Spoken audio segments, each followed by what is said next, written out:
¿Estamos en Apocalipsis capítulo 3? ¿Sí estamos o no? No los escucho. Eso, gracias Pablito. Eso, sí estamos, bien. Apocalipsis capítulo 3. Biblia en mano. Biblia en mano. Agenda en mano. Lapicero. Para anotar, súper chévere ese hábito de traer agenda, lapicero y estar atento a lo que Dios quiere hablarnos. ¿Listo? Apocalipsis 3. Mi Biblia dice la iglesia muerta. No sé cuál es el título que tiene sus Biblias, pero en el mío dice la iglesia muerta.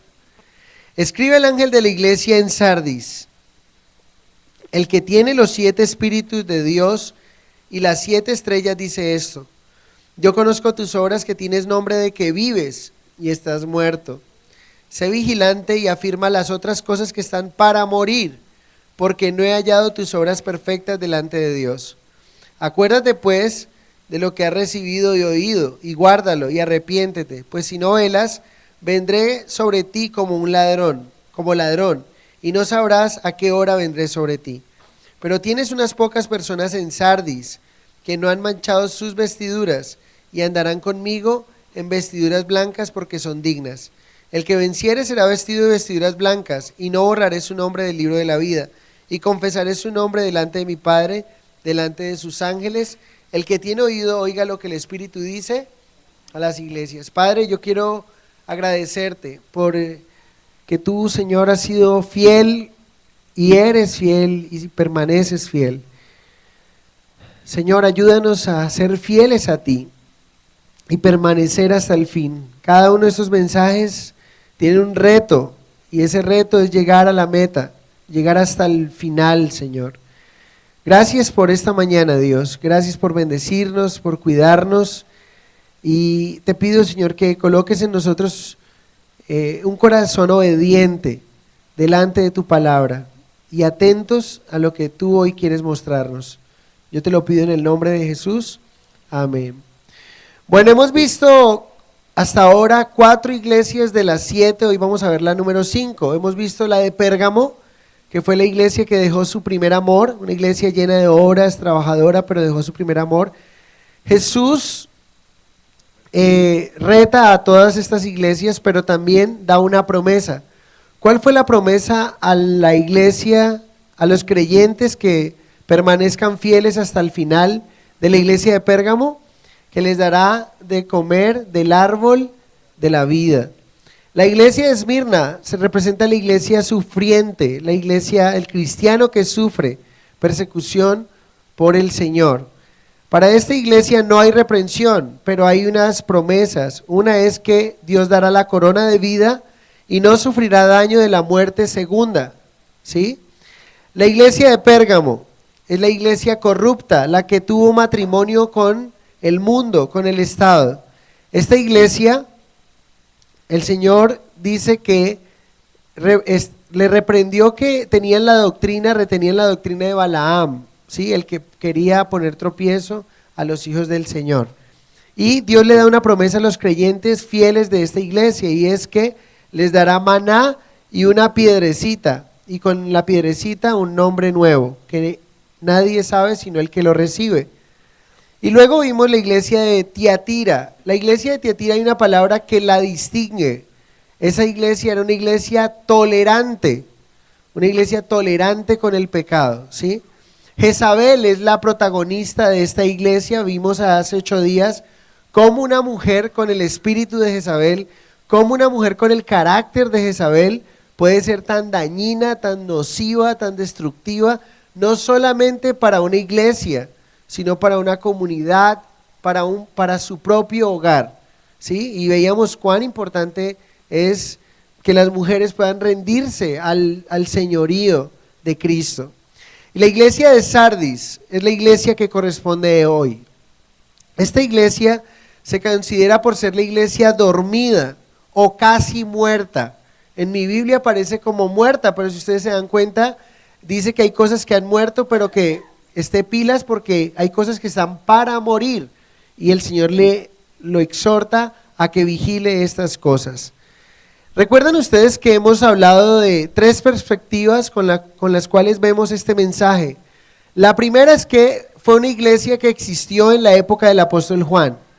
Cuando Juan escribe, esta iglesia existía y la ciudad también existía.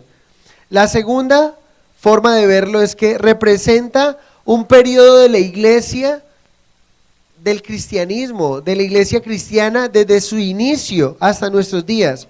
O sea que hay un periodo de la iglesia que está marcado por el año 1500 al 1800, donde la iglesia se considera una iglesia muerta. Y saben, es una iglesia muerta que perdió lo que Martín Lutero había hecho, ¿sí? Martín Lutero enfrentó y colocó lo que fue la reforma, pero esa iglesia se durmió y perdió. Entonces es como la forma en que la iglesia se ha manifestado desde su inicio hasta nuestros días. Pero la tercera perspectiva que nos muestra Sardis es que hay cristianos Sardis hoy día y han existido cristianos tipo Sardis en todas las iglesias locales que hacen parte de la iglesia universal. Y el cristiano tipo Sardis es un cristiano que se conforma simplemente con saber que es cristiano, pero es un cristiano, escuchen esta palabra, es un cristiano inofensivo para Satanás y para el reino de las tinieblas. O sea, con el cristiano no hay de qué preocuparse, ¿sí? Ese es el cristiano tipo Sardis, un cristiano dormido, casi muerto. ¿No les parece a ustedes tremendo que nosotros nos veamos dormidos, casi muertos? Que el Señor nos vea delante de Él como dormidos, casi muertos, y que te diga, hey, mira, aviva otras cosas porque estás que mueres completamente. Tremendo. Entonces, empecemos con la dedicatoria. ¿Cuál es la dedicatoria que el Señor le da a esta iglesia? En el verso 1 vamos a encontrar que la dedicatoria es: escribe al ángel de la iglesia que está en Sardis. Ya hemos hablado, pero hay que recordarlo. Ángel viene de la palabra ángelos, que significa mensajero, que es un ser espiritual o un ser humano. Hemos considerado dentro de la interpretación que el mensajero que habla aquí es un mensajero humano, o sea que Jesús le da este mensaje a Juan el apóstol, para que a su vez Juan lo envíe al pastor, al líder, al mensajero que está en la ciudad de Sardis, donde hay una iglesia que tiene el mismo nombre de la ciudad, ¿sí? La iglesia de Sardis, cristianos de Sardis. Muy bien. ¿Cuál es la historia de la ciudad de Sardis? Porque recuerden que lo triste es que cada iglesia a la cual le mandó un mensaje se parece y refleja los problemas de la ciudad. Sí, la problemática de la ciudad estaban reflejando dentro de la iglesia. Y aquí empezamos a hablar cuán difícil, cuán nocivo es que una iglesia se parezca en el mal carácter de su ciudad. ¿Qué tal que nosotros como creyentes, que estamos ubicados en Jamundí, adoptáramos la conducta de los ciudadanos del mundo de Jamundí? Sería terrible, sería algo nocivo para nosotros, destructivo, ¿sí? Ustedes saben que sería algo dañino. ¿Cuál fue la historia de la ciudad de Sardis? Resulta que esta ciudad fue construida, fue fundada, y una de las distinciones de Sardis es que era indestructible porque estaba ubicada en los riscos de roca suelta, ¿sí? De una roca que era muy difícil escalar. Entonces, ¿qué ocurría? Resulta que era una ciudad, una fortaleza, y se reconocía como muy difícil de conquistar, casi imposible. De hecho, con el tiempo, con el pasar de los años, se convirtió en un dicho: más difícil que conquistar a Sardis. O sea, cuando un hombre empezaba a coquetear a una mujer, decía, no, esa mujer no me da ni la hora, es más difícil que conquistar a Sardis. O sea, era complicado, imposible llegar al corazón de esa mujer. ¿Sí me hago entender? Se convirtió en un dicho. Pero ¿qué ocurrió? Resulta que un historiador griego llamado Herodotus cuenta la historia de la caída de Sardis, y él dice: el rey Cyrus llegó una vez a Sardis, y como vio que ese lugar tenía una posición ideal para la defensa, imagina una fortaleza allá donde nadie puede entrar. Este rey propuso algo a alguno de sus soldados, dijo: el soldado que me muestre la forma de conquistar a Sardis, pues lo voy a recompensar tremendamente. Dice la historia que un soldado estudió el problema cuidadosamente, y mientras él miraba muy cuidadosamente, o sea, pasó días, horas, ¿sí?, noches enteras mirando hacia ese risco, mirando hacia esa fortaleza y estudiando el problema. Bueno, ¿cómo podemos conquistarla? Es imposible prácticamente. Resulta que este hombre, de tanta vigilancia, de tanto cuidado que tuvo al mirar allí, se dio cuenta como un soldado que estaba a cargo de la vigilancia se quedó dormido, y al quedarse dormido se le cayó su yelmo, o sea, su casco, y golpeó contra los riscos y cayó. Y este hombre se puso a analizar muy bien y se dio cuenta que el soldado bajó por un pasadizo secreto a recoger su yelmo, y este hombre identificó por dónde era la metida, que solo lo sabían ellos. Marcó la ruta, y así fue como ellos pudieron conquistar esta ciudad. Los soldados de Sardis estaban tan confiados en las defensas naturales de su ciudad, o sea, están tan confiados de estar en esa posición, que no pensaron tener una guardia diligente. O sea, ¿para qué gastar dinero, tiempo, esfuerzo en cuidarnos si estamos re bien, ¿no? O sea, entonces, así que la ciudad fue fácilmente conquistada. Curiosamente, lo mismo sucedió 200 años después, o sea que la difícil de conquistar fue conquistado no solamente una vez, sino muchas veces. Lo que queda de moraleja de la enseñanza es: ¿por qué fue conquistada? Fue conquistada porque la guardia se quedó dormida, se creyeron tan fuertes que descuidaron la guardia y terminaron siendo conquistados. Miren, fueron atacados y conquistados una ciudad confianzuda, la cual no preparó vigilias. El cristiano tipo Sardis, que es lo que vamos a ver hoy y lo que estamos viendo hoy, es un cristiano confiado, que no prepara una vigilia, ¿sí? Es un cristiano que no piensa en tener una guardia diligente. ¿Por qué? Porque él está muy confortable simplemente con su nombre de cristiano. Él piensa que ya simplemente es cristiano, y ese es una de las daños que ha hecho la doctrina calvinista, donde se le dice a un cristiano: salvo, siempre salvo. No importa lo que yo haga. ¿Saben? Porque yo me acuerdo de que los calvinistas hablan de salvo, siempre salvo, y los arminianistas hablan de lo otro, de que se puede perder la salvación. Son las dos corrientes, ¿no? Las de Calvino, porque era Juan Calvino, entonces yo pienso en Calvo, en los calvitos, entonces calvo, siempre calvo, entonces digo salvo, siempre salvo. Es la forma en que yo relaciono y recuerdo que es lo que dice la doctrina calvinista prácticamente: salvo, siempre salvo. No importa lo que tú hagas, vas a ser salvo, estás en el cielo. Y el cristiano tipo Sardis es un cristiano que se relaja tanto que se confía y no está preparado para ningún ataque que pueda enfrentar. Y ustedes saben que como cristianos tenemos enemigos que quieren conquistarnos. ¿Qué dijo Jesús? Jesús dijo: velad y orad para que no caigas en tentación. El espíritu de la verdad está dispuesto, pero la carne es débil. Es lo que el Señor nos dice. Pablo dijo: el que esté firme, mire que no caiga. Ellos estaban tan firmes, descuidaron su defensa y por eso cayeron. Un cristiano tipo Sardis, un cristiano que se confía tanto que termina dormido, casi muerto. Y a ese tipo de cristiano el Señor habla en esta mañana. ¿Cómo se identifica Jesús con la iglesia? Miren el verso 1, la parte B.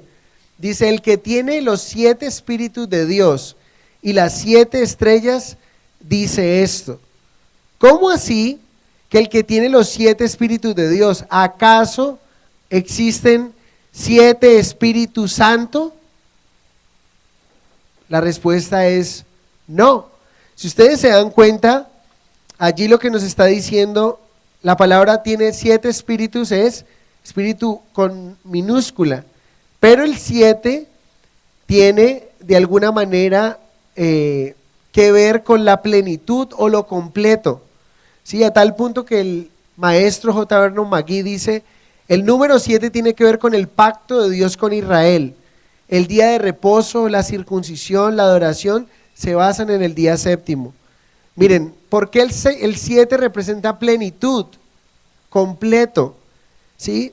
Jericó fue rodeado 7 veces, Naamán tuvo que meterse 7 veces al agua en el Jordán para ser sanado de la lepra. Hubo 7 años de abundancia y 7 años de escasez en la época de José. Nabucodonosor estuvo loco 7 años hasta que sanó.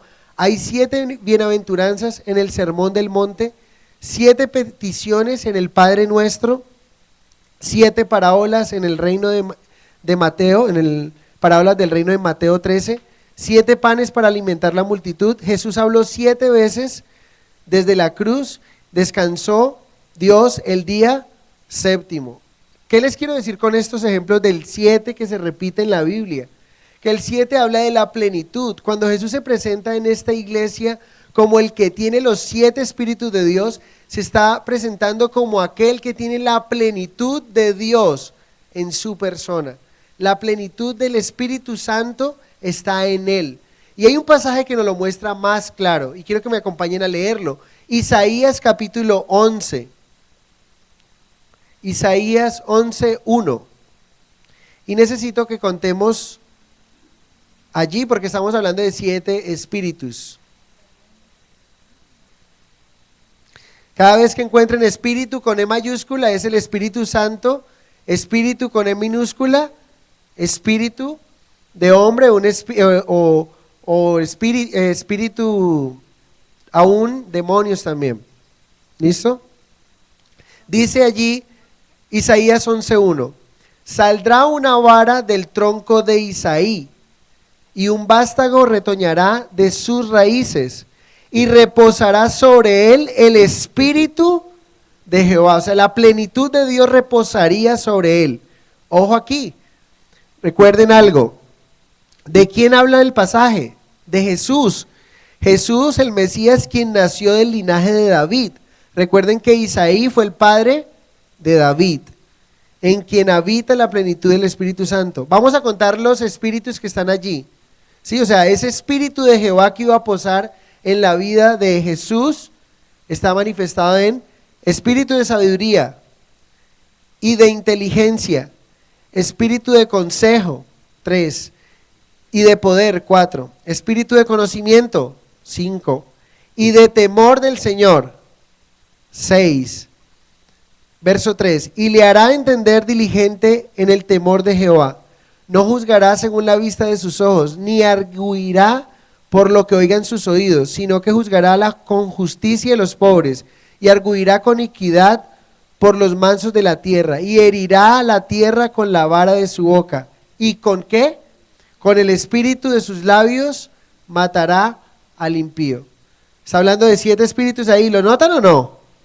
Eso es plenitud. O sea, cuando vamos a Jesús, vean otra profecía, no vayan allá, pero recuerden la profecía de Jesús en Isaías 9, 6, 7, dice que un niño ha de nacer, hijo nos es dado, el consejero, príncipe, Dios fuerte, Dios eterno, ¿sí? Hablando de Jesús, la plenitud de Dios está allí. Lo que está haciendo Jesús es mostrando a una iglesia que está a punto de morir. Noten esto. Interesante que Jesús le diga a los 7 espíritus, ¿saben por qué? Porque en el antiguo tiempo, para que las personas, los judíos consideraban cuando una persona moría, la forma en que sabían que una persona moría era cuando ya la persona no respiraba. Nosotros sabemos cuando una persona está a punto de morir por sus signos, o que ha muerto por sus signos vitales. En esa época era que colocaban un metal brillante en su boca o un espejo. Si hacía un vaho, pues decía, no ha muerto, está vivo. Pero si no manchaba, si no opacaba este metal, está vivo. Hay espíritu. El espíritu viene de la palabra neuma. Miren lo que Jesús está diciendo. Hay una iglesia agonizando, unos cristianos casi muertos, una iglesia que le falta ¿qué? El avivamiento del Espíritu Santo de Dios. Por eso Jesús se presenta de esa manera, como aquel que tiene la plenitud del Espíritu de Dios. Muy importante. Entonces, de alguna manera también hay otro pasaje que nos muestra cómo Dios gobierna la tierra no con poder, sino con su Espíritu. Y eso está en Zacarías 4:6, donde habla de que no es con fuerza ni con ejército, sino con mi Espíritu, ha dicho Jehová de los ejércitos. Hablándonos de que esta iglesia lo que necesitaba era la llenura de Dios, necesitaba el Espíritu Santo de Dios allí dentro de ellos, porque estaban a punto de morir. Entonces, debemos cuidar nuestro corazón de la religiosidad y buscar en oración la llenura del Espíritu Santo cada día. ¿Cómo se está presentando Jesús a esta iglesia? Como aquel que puede dar vida, como aquel que le puede dar espíritu a una iglesia que está a punto de morir. Así se está presentando Jesús, como aquel que tiene la solución para su situación. ¿Sí? Muy importante. Pero también dice, el que tiene también las 7 estrellas. Ya hemos visto quiénes son las 7 estrellas y los 7 candeleros, ¿recuerdan? Apocalipsis 1:20. Las 7 estrellas son los pastores de las 7 iglesias que has visto, y los candeleros son las 7 iglesias. O sea que Jesús está diciendo, yo soy el que tengo la capacidad de darle vida a esta iglesia, y parece ser que el pastor tenía algo que ver también allí. El pastor estaba de alguna manera casi muerto, porque está diciendo, yo tengo también a los pastores en mi diestra, tengo el control de la iglesia como tal y de los pastores. La reprensión es interesante. Jesús da la dedicatoria, escribe al ángel que está en Sardis, luego se identifica como ¿quién? Como el que tiene los 7 espíritus, o sea, la plenitud de Dios en él, y puede dar vida a esta iglesia que está a punto de morir, que está en cuidados intensivos, ¿sí? Muy importante.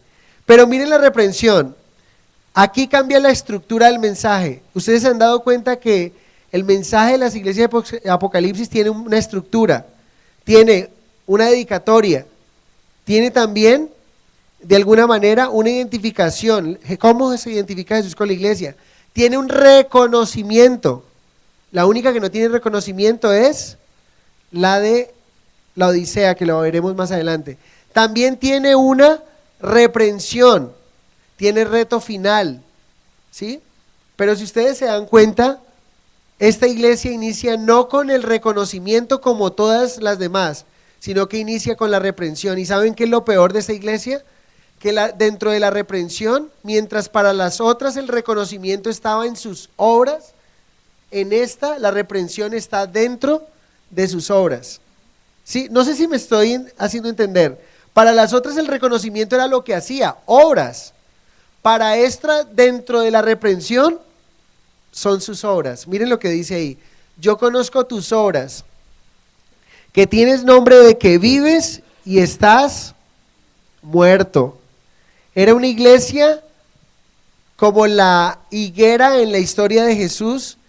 ¿Se acuerdan la higuera? Que tenía hojas pero no daba fruto. Pasaba con esta iglesia. O sea, ¿recuerdan por qué el Señor maldijo la higuera? Porque estaba con mucho follaje, como cuando la higuera está a punto de dar o ha dado fruto, tiene el follaje muy, muy pleno, y por eso Jesús maldijo la higuera por el engaño de esa higuera. No tenía fruto, pero sus hojas aparentaban que tenía mucho fruto. Esta iglesia aparentaba ser muy eficiente, tener muchas cosas buenas, o tenían nombre de que vivían, pero ¿cómo estaban? ¿Cómo los ve el Señor? Muertos. Puede ser, algunos pueden pensar, que tenía que ver mucho con las obras que estaba haciendo. ¿Qué pasó con las obras que estaba haciendo? Era una iglesia que quizá estaba haciendo obras, pero que la motivación con las cuales estaba haciendo esas obras no eran la correcta. ¿Qué nos dice la Biblia acerca de las obras y la motivación de las obras? Que deben de estar en unidad. Yo puedo estar haciendo obras para Dios. Un ejemplo de esto, lo encontramos en Ananías y Zafira. ¿Qué de malo hizo Ananías y Zafira a la iglesia? Si lo que trajeron fue dinero para la iglesia en su momento, ¿era malo en su momento? Cuando había tanta escasez, no era malo. Pero lo malo fue el corazón con el cual estaban dando, una hipocresía espiritual. Y el Señor reprendió esto de una manera muy dura. ¿Recuerdan cómo murieron? ¿O qué les pasó a Ananías y Zafira? Ya lo dije, murieron así. Y llevaron dinero un día a la iglesia. Y por llevar el dinero no fue que el Señor los mató, sino por la mentira que había en su boca. Y el Señor dijo, ¿cómo convinieron en mentir? Dijo el apóstol Pedro, y en tentar al Espíritu Santo. Otra forma que tiene que ver con eso. ¿Se acuerdan ustedes los fariseos? Cuando estaban todos acercándose a echar en las arcas, y vino una viuda pobre y echó todo lo que tenía, todo su sustento. Y el Señor les dijo a los fariseos en Mateo 23:23, ay de vosotros, escribas y fariseos, hipócritas, porque diezmáis la menta, el eneldo, el comino, y dejan lo más importante de la ley, la justicia, la misericordia y la fe. Hipócritas, están dando, pero dejaron aparte de su corazón, no están dando con su corazón, sino que dejaron aparte lo más importante, la justicia, la misericordia y la fe. Y miren cómo dice el Señor, esto era necesario hacer. ¿Qué les dice? Esto que estás haciendo es importante que lo hagas, sin dejar de hacer lo otro. La pregunta, ¿está mal dar un dinero? No, el Señor está diciendo, es importante que lo des, pero dejaste lo más importante, la misericordia, la justicia y la fe. Por eso el Señor le llamó hipócrita. Y el mensaje a la iglesia de Sardis tiene que ver con ese cristiano que está a punto de morir, que está dormido, que tiene nombre de que vive, pero está muerto.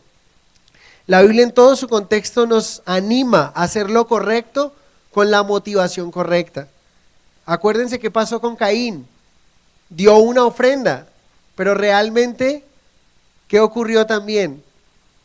Parece ser que la forma en que lo dio y cómo lo dio no fue lo que el Señor le agradó. Esta iglesia tiene nombre de que viven pero están muertos, o sea, parecen pero no son. Este es el lema literal del mundo. ¿Cómo dice el mundo que debe ser? Lo importante no es ser, sino aparentar. Esta iglesia aparentaba ser, pero no eran. Quizá delante de los ojos del mundo era una iglesia, wow, o sea, señora iglesia, pero ante los ojos de Dios, ¿cómo estaban? Muertos, inofensivos, no pasa nada con ellos, ¿sí?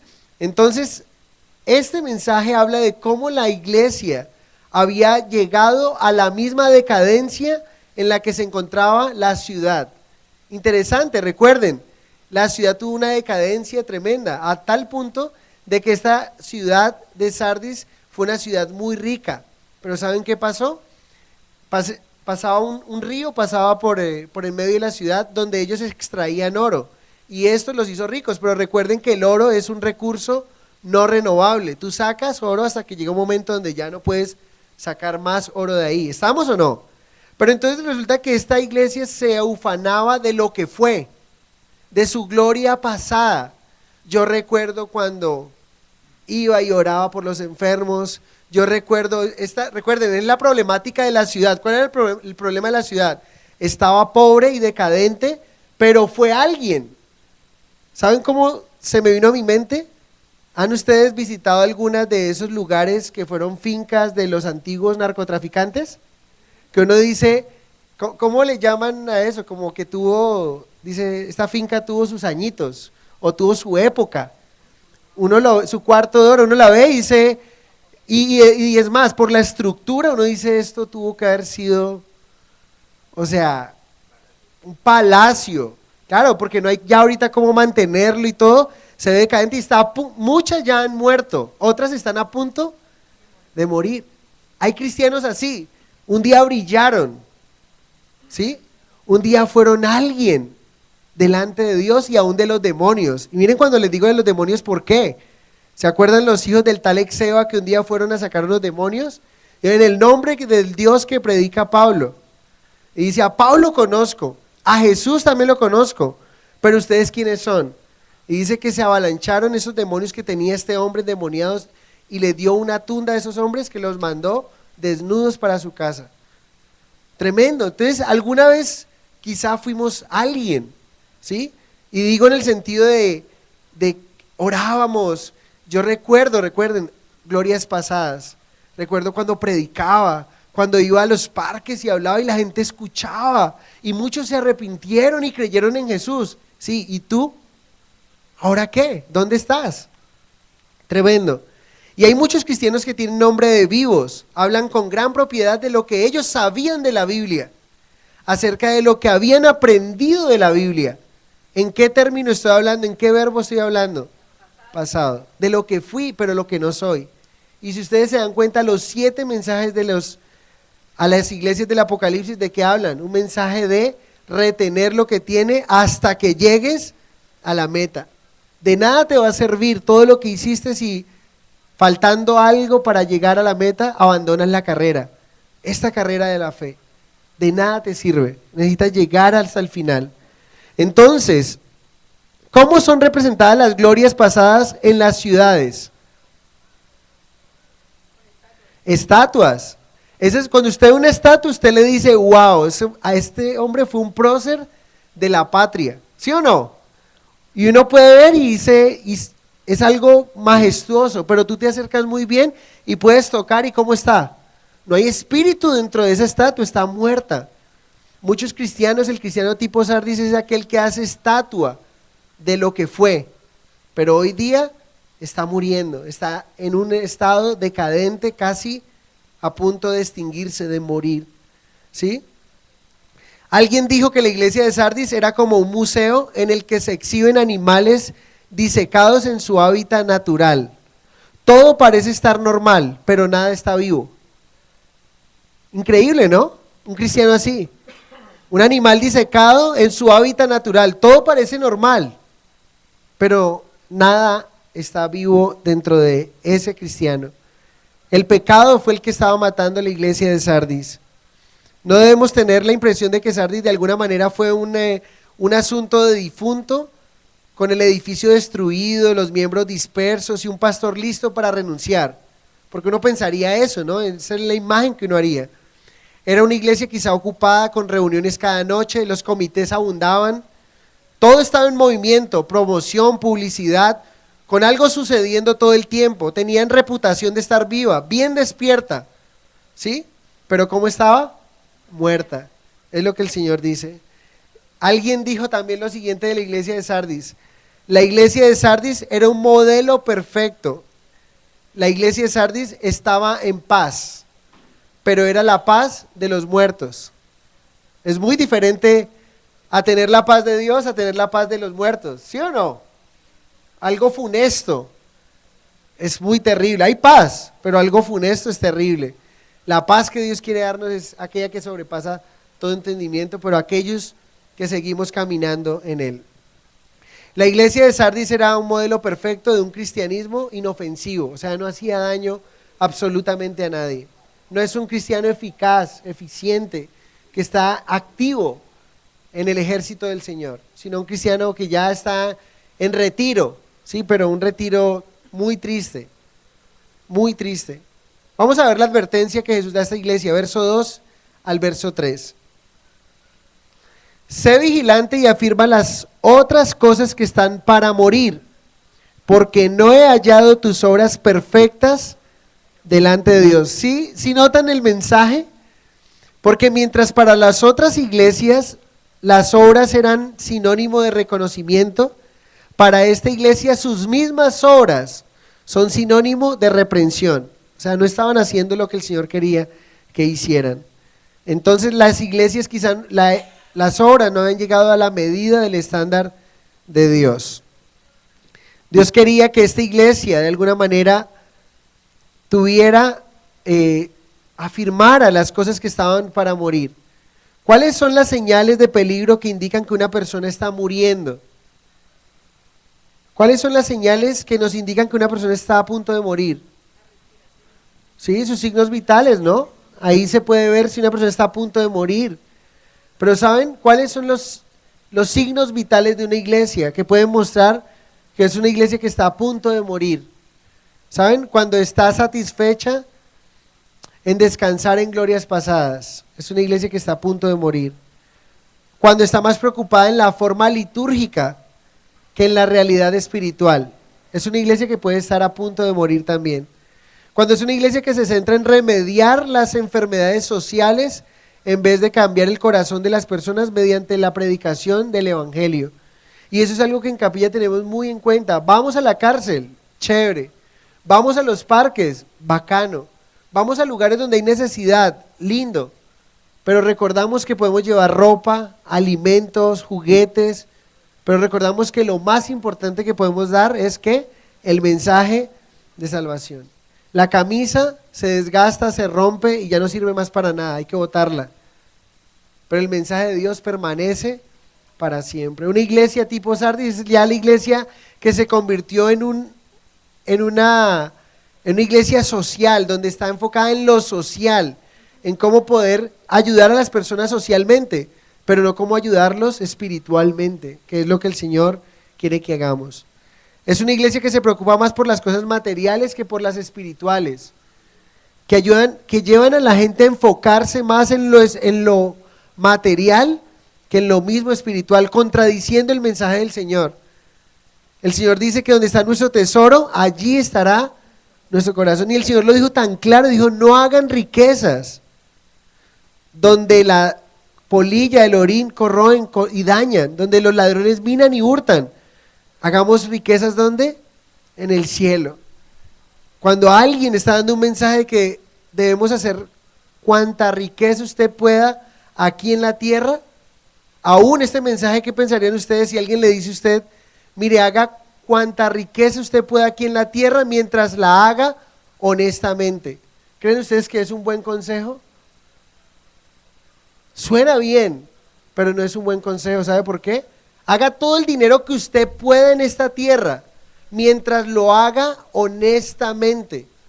Entonces una persona, en lugar de estar atendiendo a su familia, estará haciendo dinero.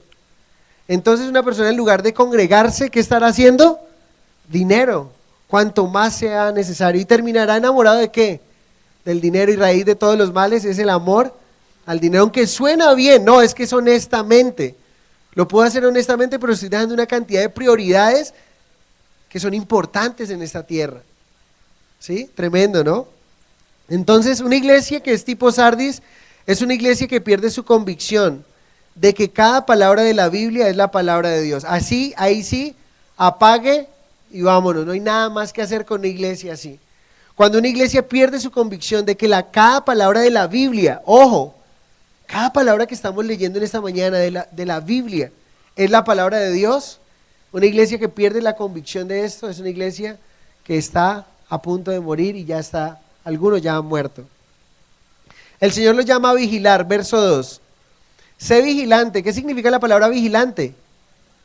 Estar despierto o alerta, ¿sí?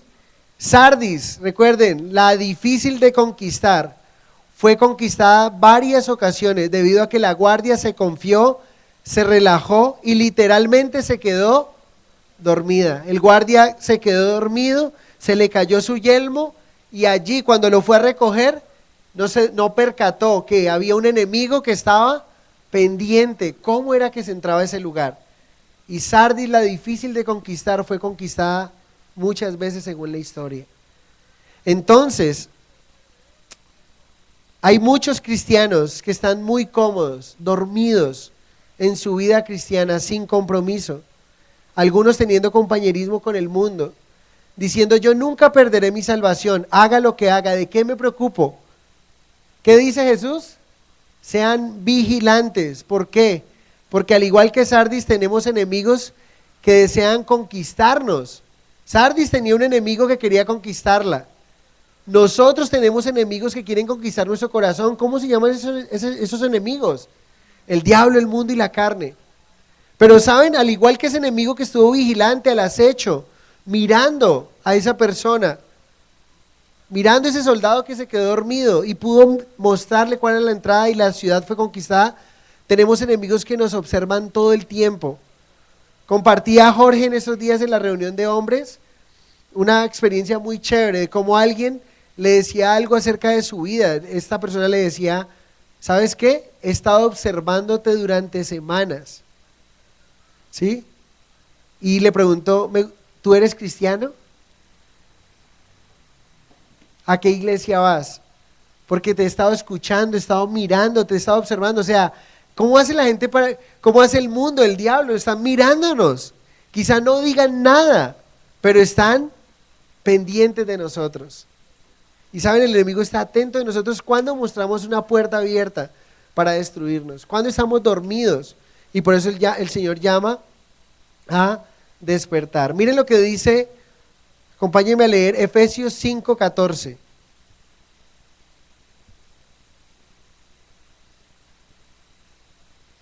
Efesios 5:14.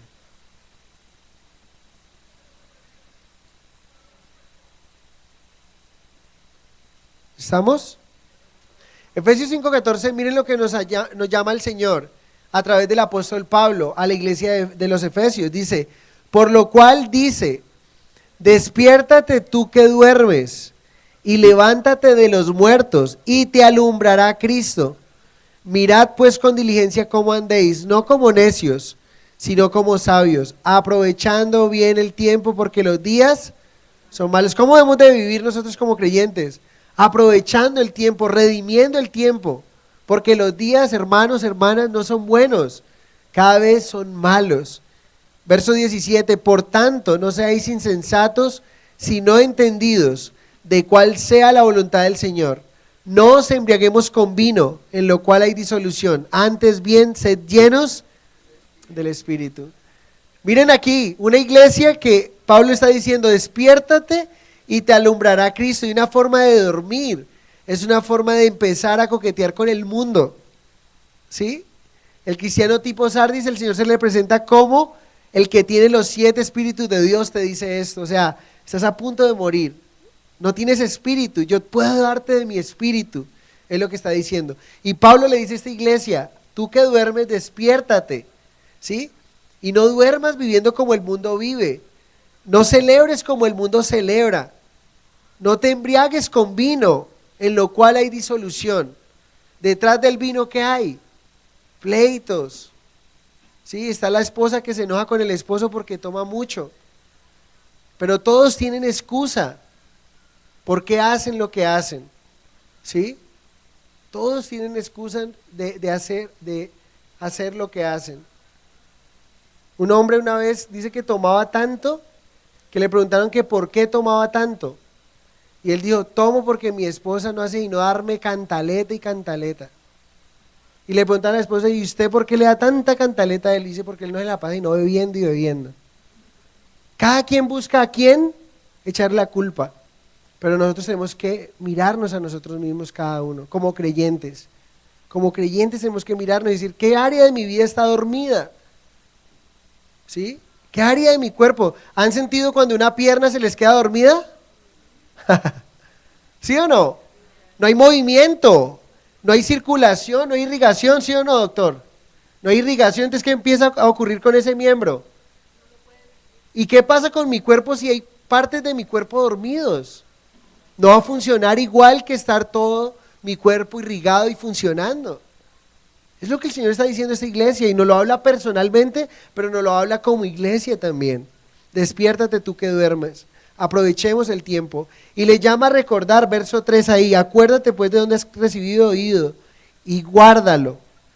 Acuérdate, le llama a recordar de lo que has recibido y oído, guárdalo y arrepiéntate. ¿Saben qué significa la palabra acordarse? Viene de la palabra en el griego mnemouneo, que es donde viene la palabra mnemotecnia, ¿sí? Significa llamar a la mente a recordar. O sea que conscientemente, miren que conscientemente hay muchas partes de la Biblia donde nosotros estamos llamados a nuestra mente a recordar. El salmista dice, bendice alma mía Jehová y no olviden ninguno, recordar. Pero también el Señor dice aquí, acuérdate pues de lo que has recibido y oído y guárdalo. Aquí está llamando a la mente a recordar. Dios es especialista en crear la mnemotecnia. De hecho, algunos elementos de mnemotecnia, ¿cómo te aprendiste las tablas de multiplicar? Repitiéndolas, muy bien, escuchándolas varias veces. Uno de los procesos de mnemotecnia es estar repitiendo continuamente algo. ¿Saben? El Señor lo hizo con su pueblo. La Shema de Israel, ¿sí? El lema de Israel está en Deuteronomio 6:4. Oye Jehová, Israel, oye Israel, Jehová tu Dios, Jehová uno es. Y estas palabras que yo te mando hoy, las repetirás en tu casa, estando en el camino, antes de acostarte, antes de levantarte, a tus hijos, la escribirás en los postes, en las paredes de tu casa. ¿Cómo se llama eso? Mnemotecnia. ¿Por qué? Para recordar. Somos olvidadizos. ¿Qué hicieron los judíos ortodoxos hoy? Lo hicieron literalmente, ¿sí? Y es lo que se pone en las filacterías. Una cosa aquí en la frente, con un rollito de la ley, y está ahí todo el tiempo. Pero realmente lo que el Señor quiere es que vayamos y estemos recordando el mensaje del Señor. ¿Cómo yo puedo recordarlo? ¿Cómo yo puedo recordar lo que aprendo hoy? Cuando hoy lo transmito a otros. Estoy repitiéndolo y estoy recordándolo. Muy importante. El Señor sabe que somos olvidadizos. La iglesia de Sardis representa... La iglesia de Sardis... No está aquí. Sí, algo está ahí adentro. La iglesia de Sardis representa o el cristiano de Sardis representa ese cristiano que ha dormido. Entonces el Señor lo llama a recordar lo que ha recibido. ¿Qué recibimos nosotros como creyentes? La palabra de Dios. ¿Y qué oímos nosotros como creyentes? La palabra de Dios, lo que he recibido y oído. Debemos recordar la palabra de Dios.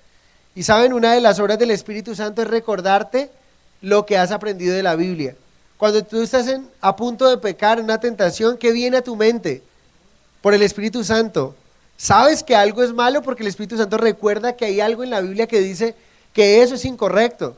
Eso es parte de lo que el Espíritu Santo hace. Él dice, te llama a recordar, pero también lo llama a guardar. Recuerda lo que has recibido y oído. ¿Y qué más dice? Guárdalo. ¿Qué significa guardar? Significa guardarlo como algo valioso. ¿Sí? Cuando yo les digo a ustedes, cuando uno lleva al banco a guardar el dinero es porque es algo valioso. Si uno le encomienda a alguien, ve, te recomiendo que me guardes esto. Significa que es importante, que no hay que dejarlo por ahí mal puesto. El Señor quiere que nosotros tengamos la palabra continuamente en nuestra mente, en nuestro corazón, que la guardemos, que la atesoremos, es lo que significa, atesorarla. Pero también les da un llamado a arrepentirse, miren allí, y arrepiéntete, pues si no velas vendré sobre ti como ladrón y no sabrás a qué hora vendré sobre ti. ¿Saben algo tremendo? Que aquí dice y arrepiéntete, ¿y a quién le está hablando? A la iglesia. A veces pensamos que el arrepentimiento solamente es para el que está afuera en el mundo. No, el llamado a arrepentirse también es para los que aún caminamos en el Señor. Y yo creo que es algo que debemos de hacer de continuo. Al finalizar la noche, Señor, te pido perdón. Quiero arrepentirme, ayúdame con esta área de mi vida que ha sido difícil. Muy importante. Arrepentirse es cambiar de actitud, no dormirse, sino velar. La guardia de Sardis durmió e hizo que fueran conquistados muchas veces. Por eso velar y orar es ¿qué? Muy importante. Cristiano que no ora, Satanás se lo devora. Cristiano que no ayuna, Satanás se lo desayuna. Y me inventé esta otra. Y cristiano que no vela, Satanás le da una pela.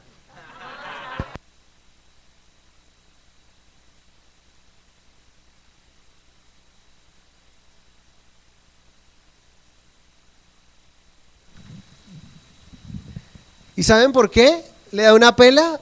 Porque dice que Satanás es como un león rugiente mirando a quién devorar. Y por eso debemos estar firmes y constantes. Y si yo no estoy velando, ¿qué pasa? Viene, me pone mi tentación, caigo en la tentación y viene una pela para mi vida. Entonces dije, yo venía pensando esta semana, bueno, a decir, cristiano que no ayuna, Satanás lo ayuna, y el que no vela, ahí está, ¿sí o no? tiene su pela. Bueno, sigamos. Reconocimiento, verso 4. Verso 4. Pero tienes unas pocas personas en Sardis que no han manchado sus vestiduras, ¿sí? Y andarán conmigo en vestiduras blancas porque son dignas. Interesante, miren, todos los mensajes que el Señor da tienen que ver con la situación de la iglesia. Esta ciudad también era una ciudad que se distinguía porque tenían ropa. Es increíble, ¿no? Entonces todo tiene que ver con el Señor. Dice, tiene nombre de que vive pero estás muerto. O sea, su riqueza, su gloria pasada. También tiene que ver con su seguridad. Y mira, por qué tienes que velar y no quedarte dormido. Y aquí ya habla de una mancha. Ellos teñían ropa y saben qué es teñir ropa, saben qué es manchar ropa. Y nos habla de cómo nosotros podemos con el pecado embadurnar o ensuciarnos. Cuando andamos bajo la corriente de este mundo, bajo los deseos de la carne, estamos contaminando y manchando nuestros vestidos, ¿sí? Un ejemplo es que vi hace mucho tiempo fue una obra de teatro, donde un hombre que estaba viviendo de una manera incorrecta, un hombre creyente, iba a una iglesia, ¿sí? Pero resulta que este hombre tenía una doble vida y estaba abrazando una mujer extraña, ¿sí? Fuera de su casa. Y en la obra mostraban cómo este hombre estaba vestido de blanco, pero cada vez, en el momento que iba a visitar a esta amante, estaba ahí con ella y todo, y al despedirse, este hombre se iba manchado. La mujer estaba untada de puro barro, y este hombre de blanco estaba lleno de barro, y llegaba a su casa, y salía su hijo a recibirlo, y lo abrazaba, y lo estaba manchando también. Su hija lo saludaba y también su esposa, y estaba contaminando también a los que le rodean. Y así es el pecado con nosotros, muy sutil. Pensemos en el pecado en esa ilustración, es como si usted estuviera vestido de blanco y lo embarraran. ¿Cómo se ve? ¿Cómo se ve tan solo una pintica de mancha en su ropa? Y saben, alguien decía que el pecado es tan sucio como usted untarse así sea un poquitico de materia fecal, así sea de un perro. Usted llegó y dice, usted medio piso, y entonces uno se siente, está debajo de la suela, ni siquiera ha tocado su pie, uno se siente simplemente haber sentido esa consistencia, es incómodo, ya es horrible, olor, y llega uno y muchas veces se ha limpiado y todo, y llega y continúa. ¿Quién de nosotros dice, ya me unté un poquito, pues untémonos todos los zapatos? Nadie hace eso, todo el mundo hace, apenas toca. Así es el pecado, ¿sí? O si te untas tus manos o algo, inmediatamente te lavas y te sientes inmundo con una parte que has tocado. Es una ilustración muy fuerte, muy fea, pero nos habla de que eso deberíamos pensar cuando vamos a pecar, ¿sí? Nadie de nosotros cuando pisa algo así, inmediatamente dice, pues ya me unté los zapatos, y qué tal si el vestido también. Nadie. Pero con el pecado sí somos así, es como si nos revolcáramos allí. Es tremendo, ¿no? Entonces, allí está diciendo también que había un remanente. ¿Cuántas personas habían ahí? Pocas personas. Se dan cuenta que es muy, ¿cómo se diría? Cuando uno en su corazón anhelaría que todos los que estamos aquí, es decir, la iglesia Capilla Fidelidad, todos los que estamos aquí, cuando el Señor viniera en el rapto, nos vamos a ir con el Señor, ¿sí? Del 100% que estamos aquí, el 100% nos vamos a ir, ¿amén? Amén, ojalá así sea. Aquí dice pocas personas, y uno diría, wow, Señor, como pastor es lo que quiero, soy el primero que quiero ir, cuando venga, Señor, quiero irme contigo. Pero yo creo que el Señor está hablando a nosotros a través de esos mensajes, porque podemos vernos identificados. Entonces siempre hay un remanente y nosotros debemos ser parte de ese remanente. Hay que recordar que Jesús le está hablando a creyentes. ¿Cómo serían catalogados estos creyentes fieles por los otros que no estaban siendo fieles, que estaban dormidos y muertos? Que tenían nombre de que vivían. ¡Wow! Super nombre, ¿no? Pero realmente delante del Señor estaban muertos. ¿Cómo podrían ser catalogados el remanente fiel por los otros? Ese remanente fiel que no estaba caminando como los otros estaban caminando, ¿cómo podrían ser catalogados? Como fanáticos, pero ¿cómo estarían catalogados los otros, no? Los que estaban caminando mal. El cristiano chévere, el cristiano bacán, el que escribe el libro El man está vivo, sí, o sea, bacán, es un bacán. Y es lo que quiere llamar la atención y todo es lo que cautiva. No, es que usted no es como ese cristiano que es todo legalista, pero usted es un cristiano chévere, usted es un cristiano bacán, con usted y puede estar. Tremendo. Reto final, verso 5. El que venciere será vestido de vestiduras blancas, y no borraré su nombre del libro de la vida, y confesaré su nombre delante de mi Padre y delante de sus ángeles. Al que venciere, ¿qué significa esto? Todos los mensajes tienen lo mismo. ¿Por qué? Porque no importa si caminaste hasta la mitad de la carrera, necesitas caminar la carrera completa y llegar a la meta. Recuerden que no es una carrera del que primero llegue, sino de llegar. Muy importante, hay premio para todo el que llegue, no importa de qué llegue, pero llegue, ¿sí? Muy importante, aquí no importa, no, yo iba de primero, en el 90% de la carrera, el que iba de primero, pero no llegó, el que llegue a la meta. ¿Qué va a recibir? Vestidura blanca. ¿Qué significa lo blanco? Santidad, pureza, realeza. No borraré su nombre del libro de la vida. ¡Wow! Tremendo. Eternidad con Jesús. Hay un libro de la vida y hay 5 distintas referencias de que la gente es borrada del libro de la vida o puede ser borrada del libro de la vida. Voy a citarlos. Éxodo 32:32. Moisés dijo a Jehová: que perdones ahora su pecado, si no, ráeme ahora de tu libro que has escrito. Éxodo 32:33. Jehová respondió a Moisés: al que pecare contra mí, a este raeré yo de mi libro. Al que pecare contra mí, Moisés está diciendo: Señor, haz esto, si no, ráeme del libro de la vida. Y el Señor le responde: no, mira, la situación es así, al que pecare, al que insista, al que viva de esa manera, yo mismo lo voy a raer de mi libro. Salmo 62:28. Sean raídos del libro de los vivientes y no sean escritos entre los justos. El cuarto es el que acabamos de leer. Y el quinto, Apocalipsis 22:19.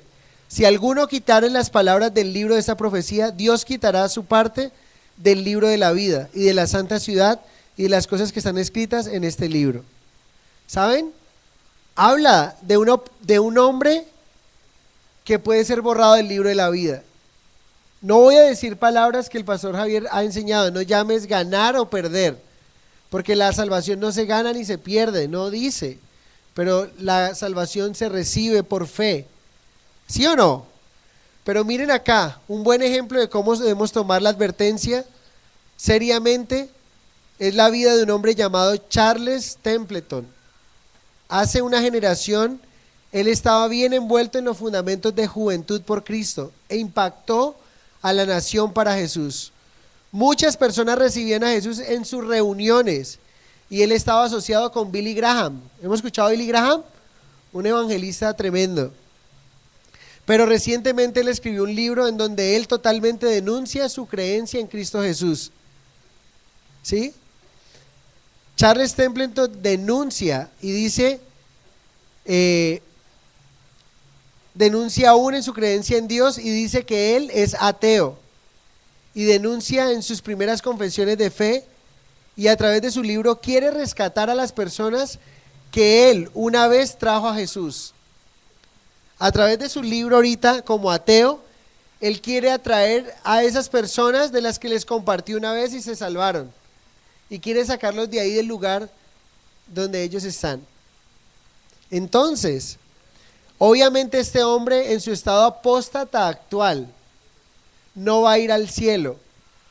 Tú puedes debatir todo el día si él nunca fue salvo o que si él perdió su salvación, pero al final del día hay 2 conclusiones. Primero, en un tiempo, por toda la apariencia humana, él fue salvo. Segundo, él no tomó las advertencias de la Biblia de permanecer caminando, permanecer confiando, permanecer en perseverancia de la fe lo suficientemente en serio. Entonces la Biblia nos reta a ¿qué? Permanecer. ¿Saben? En la genealogía de la Biblia hay dos libros nombrados en la genealogía de la Biblia. La primera es la genealogía de Adán, en Génesis 5.1, y la otra en Mateo 1.1, la genealogía de Jesucristo. El nacer de la genealogía de Adán no me garantiza que mi nombre esté escrito en el libro de la vida, pero el nacer en el libro de la genealogía de Jesús, nacer de nuevo para Jesús, me garantiza y me da la seguridad de que estaré un día en la eternidad con Él. Tienes que estar seguro de que tu nombre esté escrito en el libro de la vida. ¿Se acuerdan lo que Jesús le dijo a sus discípulos? Señor, oramos y los enfermos se sanan. Señor, oramos por los endemoniados y son libres. ¿Qué les dijo Jesús? No estén alegres por esto, alégrense de que sus nombres estén escritos en el libro de la vida. Eso es lo que debería tenernos a nosotros. Gracias, Señor. Qué bendición, muy importante. Entonces, también dice que le confesaré delante de Dios y de sus ángeles. ¿Sí? Es importante que habla lo que hará a los que venzan. ¿Qué va a hacer a los que venzan? Vestidura blanca, no borrará el libro y serán presentados delante de Dios y de los ángeles como hijos de Dios. Entonces invirtámoslo. ¿Qué pasará con los que no venzan? Pues no estarán vestidos de blanco, sino manchados. No tendrá su nombre, no estará escrito o será borrado del libro de la vida y no serán presentados delante de Dios ni delante de sus ángeles. Verso 6 y terminamos. Responsabilidad individual. El que tiene oído, oiga lo que el Espíritu dice a las iglesias. Sardis nos enseña que debemos estar alertas con nuestro éxito. La ciudad era rica y sabía cómo vivir cómodamente, pero esto los hizo indiferentes y corrompidos. Sardis también nos enseña que debemos estar velando nuestros puntos fuertes, que a pesar de que Sardis era inconquistable, fue conquistada. Donde nosotros decimos yo nunca haré eso, es el lugar preciso que debemos velar aún más. Mucho cuidado con decir yo nunca caería ahí. El que se firme, mire que no caiga. Amén. Mucho cuidado.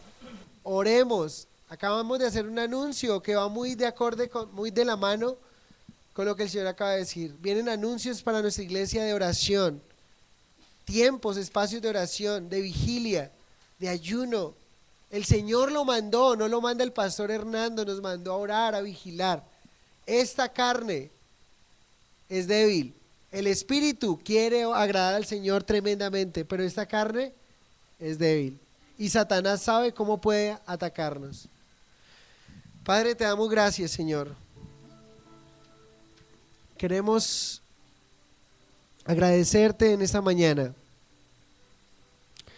Queremos pedirte perdón si somos como la iglesia de Sardis, Señor, como el cristiano tipo Sardis, que tiene nombre de que vive, un nombre glorioso, pero está muerto. Señor, yo quiero pedirte que si hay alguien que está aquí vivo físicamente, pero muerto para ti, hoy pueda vivir para ti eternamente y no volver a morir. Señor, nuestro deseo es caminar contigo. Nuestro deseo es honrarte, nuestro deseo es amarte y servirte. Perdona nuestros pecados, perdona las veces que nos hemos fresqueado con nuestra relación contigo, Señor. Perdónanos aún si no hemos orado, no leemos la Biblia, no tenemos un tiempo donde podamos tener para ti, Señor. ¿Cómo podríamos enfrentar al enemigo si no estamos revestidos de ti, de tu gracia, si tu Santo Espíritu no estamos llenos de ti, Señor? Sería imposible hacerlo en nuestras fuerzas. Tú dices en Zacarías 4:6, no es con espada ni con ejército, mas con mi espíritu, dice el Señor. Padre, nos declaramos impotentes, Señor, de poder hacer algo en nuestras propias fuerzas. Y nos declaramos dependientes de ti y de tu gracia. Solo a través de tu Santo Espíritu podemos vencer, Señor. Guárdanos de simplemente sentirnos cómodos, de tener nombres de cristiano, pero estar muertos o a punto de morir. Aviva el don que has puesto en nosotros, Señor, y permite que nuestra voluntad no apague el Espíritu Santo que nos has dado, sino que lo avivemos cada día.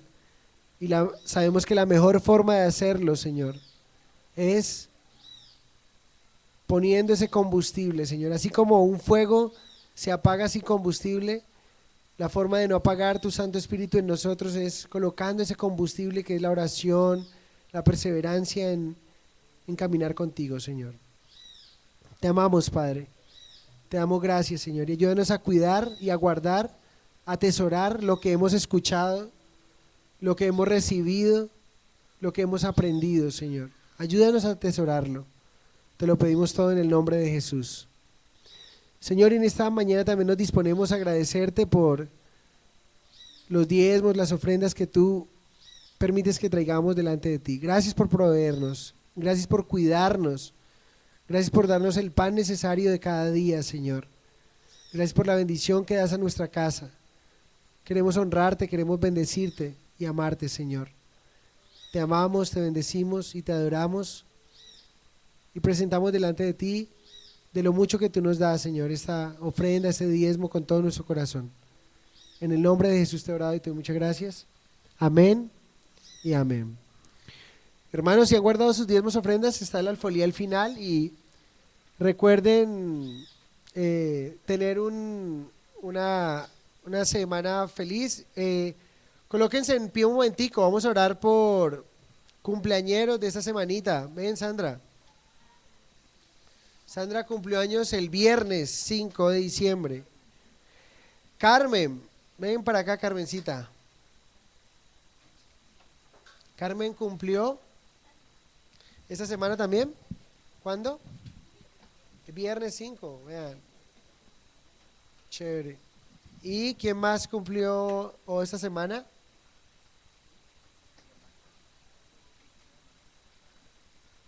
¿Sí? Bueno, entonces vamos a... Carlos también cumplió, ¿no? Ven, Carlito, venga para acá, oramos por ti. Que recuerdo, estuvimos en el tiempo de la alborada y él estuvo allí en la oración. Chévere. Napoleón, ¿quién va a ayudarnos con los cumpleaños? Bueno, hoy tenemos un artista invitado desde La Plata, Argentina, de la Plata, Huila, Napoleón. Ay, papá. Déjese venir Napoleón ahí con el punteo.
Bueno, Señor, te damos gracias y queremos bendecirte por la vida de nuestros hermanos. Te pido que bendigas a Sandra, Señor, gracias por darle un cumpleaños especial en ti, llena de tu presencia, Señor. Te pido que la bendigas cada día, que fortalezcas su vida, que pueda crecer más y más contigo, Señor, en tu presencia, que cada día ella pueda reflejar tu carácter, Señor, en su vida. También, Señor, quiero agradecerte por la vida de Carmen, Señor. Gracias por su corazón, por su servicio, por sus manos, Señor, que te sirven a ti también, Dios, por su corazón dispuesto para adorarte. Te pido que la bendigas, que fortalezcas su vida y que cada día le des más y más de tu Santo Espíritu también, Señor. Forma tu carácter en ella y dale crecimiento, cada día madurez espiritual, Señor. También te doy gracias por la vida de Carlos, Señor. Gracias por su vida, te pido que lo bendigas de una manera muy especial, Señor, que lo fortalezcas, que sane su cuerpo, Señor. Tú conoces su falencia, su debilidad, Dios, y creemos un Dios poderoso que puede sanar. Y Señor, oramos por él, para que lo bendigas, lo sanes y lo llenes de ti, Padre. Que él tenga también un crecimiento y sea un hombre que pueda desarrollar talentos y habilidades en ti, Padre. Gracias por esta mañana, Señor. Te bendecimos, te adoramos en el nombre de Jesús. Y todos decimos amén. Amén. Que el Señor les bendiga muchísimo. Recuerden que estamos inscribiendo parejas. Se han guardado sus diezmos ofrendas al final y para la cena, al compartir. Que Dios les bendiga.